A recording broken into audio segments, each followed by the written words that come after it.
Hello, boys and girls, ladies and gentlemen. Earth Day 2019. Earth Day 2019. I'm looking through my neighborhood and I see dozens of new trees being planted by some organization or city organization. And I look at that. I don't know what kind of trees they are. They have the tags on them, but I haven't got out from my car and actually looked at the um, the trees and see what tags are on them. Now, in that location, I showed you. Morning. I showed you some trees that were apple trees, and it grown right in the medium, in the middle of the road. Um, and I got out, and I took a look at them, and all these apples laying on the ground, and they were small in size, about the size of little, well, tennis balls, maybe a little smaller. And the apples were very, very tasty and sweet. But I couldn't discern what kind of apples they were. Um, I was thinking that I was tasting something called it could have been a Fuji, but I wasn't 100% certain. It looked like a Fuji, and so there it is. The apples I have on my property, my peach trees full of peaches, filled with peaches, and they're sizing up. They went from blossoms to peaches, and they're sizing up as we speak. And I'm thinking now, I want to get out there as early as possible and start thinning out what I want to thin out, um, and branch at a time, and just 6 to 8 inches apart, which would create some pretty good sized peaches. And that's what I'm looking forward to. I don't want to use much of the tree's energy um, uh, to just size up all of this extra fruit. I want to thin it out, feed the tree, and use that uh, energy to size up the fruit. Couple things I need for my property right now. I thought I had one. I haven't been able to locate it, and that is a watering can. And I believe I have one, but I don't know where it is. The red one has a hole in it because you get the plastic ones and they tend to dry out, and they don't have the UVA protection built into the plastic, so they don't last as long. Um, but the thing I'm looking at is I'm also thinking today about going and getting a grapevine because I don't have a red grape on my property. So I'm thinking, could I, the morning gardener, go into a store in the heat of the gardening season and be able to get a grapevine reduced price? Can I do it? And I know I can do it, but I'm thinking of what stores um, and which grapevine. 'Cause I know they got two different types of red grape, but I would have to select one that is suffering from lack of water. Now, I did find one evening. I told you the story about that. It was sad because they wouldn't. They said, "No, no, we can't go down in price." And all the plant needed was some water, and it had a lot of dieback on it from we call it the fact that it hadn't had I don't know has not had water. So this is the toughest time to get a price back. I realize that, but I'm very confident that um, using the right approach, you can get something reduced, even in the heat of the garden season. So now we're getting into it. People are there spending their last dollars. I watched it the last time I was at Lowe's. People are standing in line trying to get items.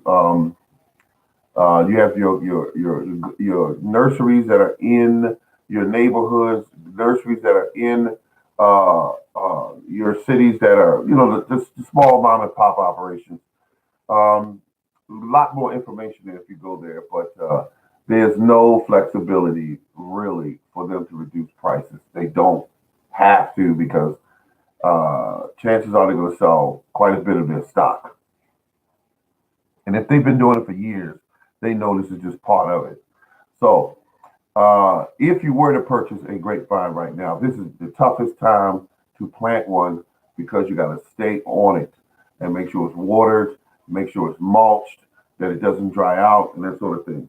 So in the heat of the summer, and this plant does not have root system, it doesn't have the it's not very familiar with your soil to be able to do what it needs to do. Because my grapevines will sit there and laugh at the sun if it get hot because those roots are all through that soil. They've been there for 4 years, 5 years. So well, yeah. So they're not worried about the sun. And I'm having fun today. I think I'm gonna go up and have some kind of dinner, and then I'm gonna call it. Okay. Mm,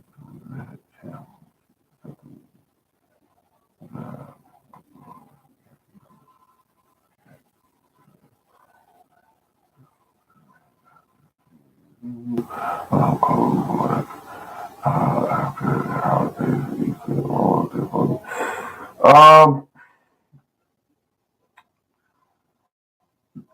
I can only say this. I'm not. I don't have all that information, but um, I go in.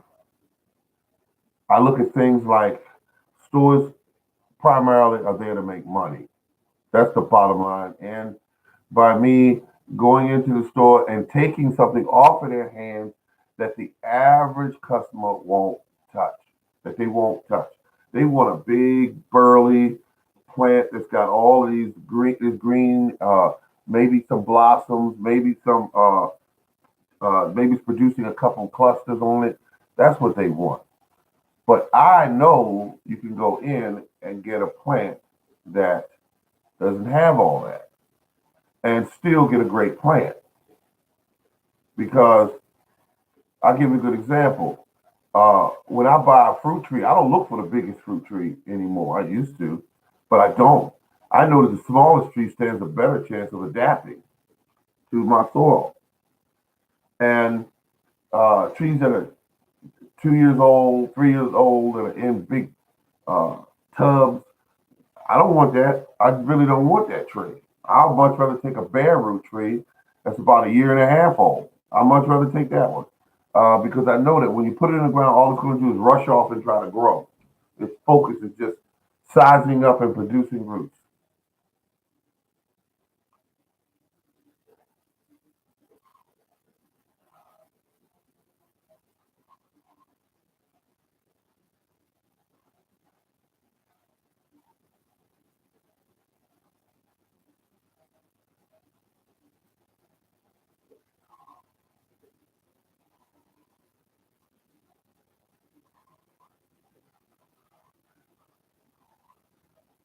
Yeah, I go in on them. I go in on them. See that when I start doing this, I feel myself getting a great deal on something. I did absolutely great this year getting deals at the garden center. I did absolutely great this year. Absolutely great. Um, I don't know, and I can top that, but um, right now my main focus is, and when it comes to gardening items, I already have tools. I have those, but I'm interested in a couple plants, and one being I'm looking at apple trees, peach trees, a morning. Everybody's saying morning. I'm not used to being up this time. I'm not used to being up this time of day. I'm usually resting, getting ready for work. But grapevines are great to have. They're a symbol and a sign of wealth when you have them on your property. A lot of the old families back in the day had those on their property. It was the grapevine that they would make wines and preservatives from, and eat them with their dinners and things of that sort. Um, Grapes, and then when you get your trees going, you have um, peaches, pears, apples, that sort of thing, plums. I have all of those. Morning, I have all of those, and I make sure that I have those because when you go into the store and you get substandard fruits, I got tired of playing that game. I got sick and tired of playing that game. So, what's up? That's what he said. Mac said, "What's up?" And that's what I'm doing. So now I'm in the process of getting these uh, genetics on my property. I call them genetics. That's what I call them. Plants that I can eat from, and and just enjoy it. Just enjoy it. I'm planting purple tub. Let's see. Hi, garden villager. Beautiful day out there today. It's a little windy, not a big issue. Um,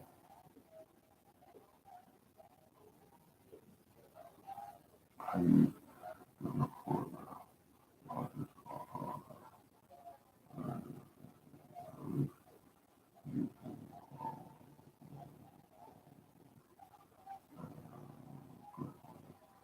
uh, I think I used to do that too. A lot of us probably do that. They used to tempt us with large plants. They say that, well, this pepper gets really big, or they'll say these apples are really big. The biggest apple I ever saw, for example, is a horse apple, but I wouldn't eat a horse apple unless I was starving. It's very, the taste is not all that great. It's mostly suited for a horse because it's very grainy and you know, it's just, they call it a horse apple for a reason. It's a horse would eat it and would enjoy it. Um, but peppers that are real big, when they grow those big peppers, they don't have the same intensity of flavor that the smaller peppers do. Tomatoes are the same thing. As you start to get, they got really good tomatoes that are like average size. They really taste great. Um, Boxcar Willie is one of them. I've tried those. They're really good and flavorful. This year will be my first year tasting Purple Cherokee, and the other one being Brandy Wine. And the reason why I'm doing those two is because my understanding is they're some of the best tasting tomatoes there are out there. Sweet but firm, and really has a great flavor. That's very true. I'll give you a good example. Watermelons this year. Watermelons this year. Very expensive now. They are. They used to be cheap. I mean, you could get them for a little or nothing. Yeah. Okay. Thank you for that. Thank you for that. He said the um, the purple Cherokees are great. I keep hearing that over and over again about the flavor, the intensity. So I'm not going to do anything but go downstairs in my other greenhouse, drop some seeds and get them started. Because right now we're not putting them in the ground right now. I mean, they're going in, they're starting them indoors and all. But mine, I like to get them started as soon as possible because I did lose some plants um, during the winter months. I lost some plants. I did. Me, people imagine that me. I know I've done it so many years, and I'm telling you, every year you can learn something different, and it'll show you something different. And I kept thinking, was it the Was it the soil mix? Was it the fertilizer I used?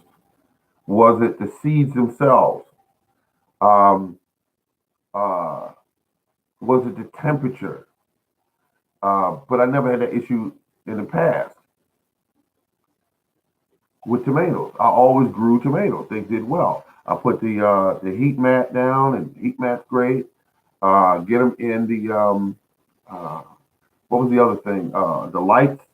Put them down. I put my lights close because I want my as soon as the plant break ground, I wanted to see that light. That there's a light there. Artificial lighting.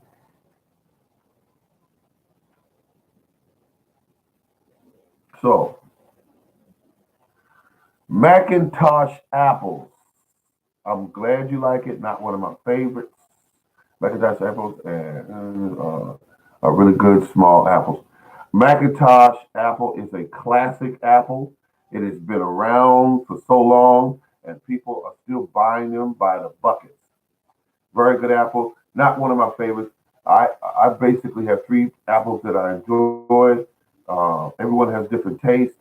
I respect that. I just bought a Macintosh three, and let's see this one. Now, and so here's what I do, folks. I go when I taste when I started on my apples. I went out and I bought a bag of apples, one of each, and I brought them to my job and I bit into them and tasted them. I did the same thing with my pears. I bought one of each and I tasted them, bit into them, and said, "Okay, this one will work." This being a Bartlett. This purple apple, this purple um, uh, pear. I don't want it. Don't like it. It has an aftertaste. I said I don't like this. I don't like this pear. So I left that, to the side. I took one bite of it. Really wasted it uh, quite a bit of the fruit was wasted. I wish I'd have thought at the time to bring it home and dig a hole and put it in the ground. I got compost, but didn't want to take a chance really to have the seeds growing because I didn't want those apples or some of them pears. Um, the um, the Fuji made it. That was a woman that got me hooked on the Fuji. She gave me an apple at work, and I fell in love with it. I fell in love, and when I kept looking for the woman on the job site, and to ask her what kind of apple was that, she said she wasn't quite sure. The farmer grew a number of apples where she lived. And she said, but she believed it is a Fuji. I never heard of it before. I went out and I looked for Fuji. Once I found the Fuji, that was it.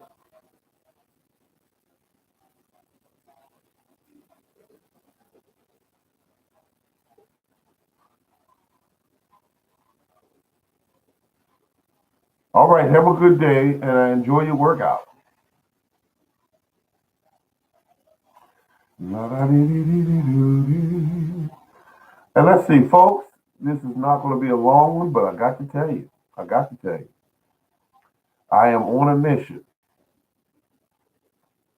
I am on a mission, and that mission is to go out and possibly bring home a plant and then talk about it right here with you. And that would be a grapevine, a purple grapevine, a red grape, and I just but I will not buy it at the price they ask you, $10 for it. I won't do that. I will get it at my price. And the great thing about grapevines is this: you can buy one plant and the cuttings on it, they're easy to grow. And a lot of people throw that word around, oh, it's easy, easy. I'm telling you, it's easy to grow. But I have most of my success taking the cuttings in the winter or late fall when the tree has, excuse me, when the vine has gone dormant. And that's when I take my cuttings.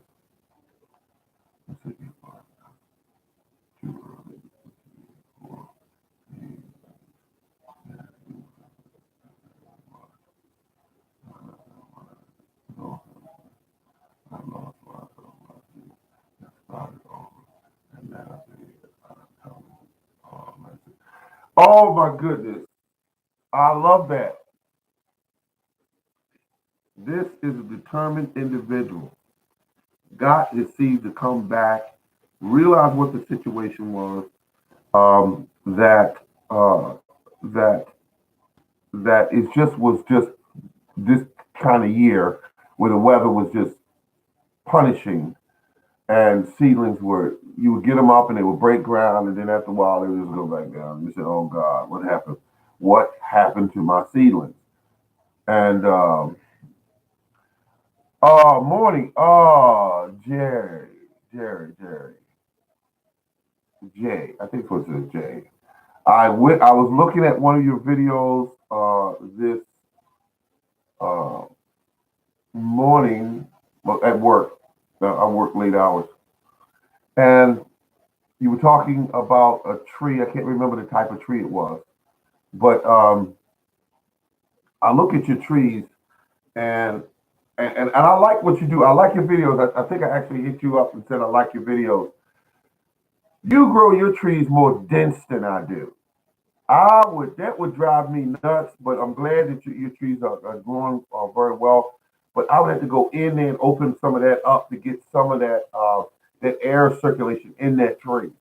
But I looked at it, I said he's living in a place where he can grow these exotic trees, and I hope that that he's enjoying that, because here up here in my zone 7B, um, we apples, pears, plums, peaches. Basically, that's where we are. Um, I mean, we can grow exotic pears and all, like Asian pears and grapes and things like that. And even I have some kiwi growing. I have two plants now of kiwi, so that's a nice thing to do. What you have. So keep up the great work, because you give good information. I looked at that. I looked at the trees. They're a little on the tall side as well. You know me, I bring mine down to 6.5, 7 feet, and that's it. I don't want them no taller than that. Um, my pear trees will go up to 20, 21 feet, and I'll right back down, because I'm not gonna. I don't want to have to climb anything to get any of my fruit. I just don't want to do it. I could give it a ladder and do it. I got a great ladder, but I just don't want to do it. So that's how that is right there. So I won't ramble on about that. Just planted my peas, sheep, and sunflowers this week. Happy Earth Day. Happy Earth Day to you as well. Put something in the ground and let it go grow green. That's what I say. I was talking earlier about the fact that they're putting trees throughout my neighborhood, and I gotta say, I hope that because in that area these are apple trees. I hope they're adding more apple trees, because, quite frankly, honest, I kept thinking that if you have a situation where a lot of people are poor in certain areas, you want to grow as much food as possible for the whole community, and that would be a smart move. A little bit on the wasteful side when you see all these fruits that fall and hit the ground, and the little wasps that'll come around them. But it's a trade-off. Let's see, just planting. Okay, all right. Sunflowers. Grew them one time or two in the past. Great looking plants. People use them as pollinators to draw in the pollinators so that they can, spend time on their property. I think it's a good deal. Well, ladies and gentlemen, this being the Morning Gardener Show, I'm going to give you something to eat. And also, I'm going to shop around. Need a battery for the tractor as well. Got on it, and it was funny because I spent 45 minutes trying to start a tractor, and had the smart tester on it. And it took the smart tester said that there was an error in the battery whenever I go to put a load on it. And I said, well, why? This battery's only. And then I realized the battery was older than I thought it was. But uh, uh, would go to top start, and the battery would just die back down to 10 volts, die back down to 9 volts, and it would charge up real quick and then die back down. Um, the thing that got me about it was I said, go get a battery and be done with this. Because when you push the tractor up a hill or a slight hill, incline, you don't want to do that too many times. You don't want to do that. And I couldn't leave it where it was. I like to have it locked up. um, after I finished using it. But I got tired of that. I said, this is ridiculous. So what I did is I said, no more, no more. Get this tractor fixed. Get this tractor fixed. So I'm doing pretty good, folks. On that note, I'm gonna go shop around and not spending any money that I don't have to. I'm not gonna do that. That's not what I'm out here for. I'm here to add to my garden, and that garden, I'm gonna do some. And look, listen, folks. I want you to stay tuned for this. Remember me making this statement. I'm gonna do some crazy stuff in this on this property this year that you're gonna look at, and you may say, I'll put it that way. You may say, why didn't I think of that? This has been the Morning Garden, folks, and thank you very much for tuning in. And remember what I said earlier. I'm going to do some crazy stuff in the garden this year that's going to make people go, what happened? I should have done that. That's what they're going to say. All right, ladies and gentlemen, this is the Morning Garden. Thank you very much for tuning in, and stay tuned for more good videos coming at you in the near future, and also the live stream. Thank you. And remember, keep on growing. All right now.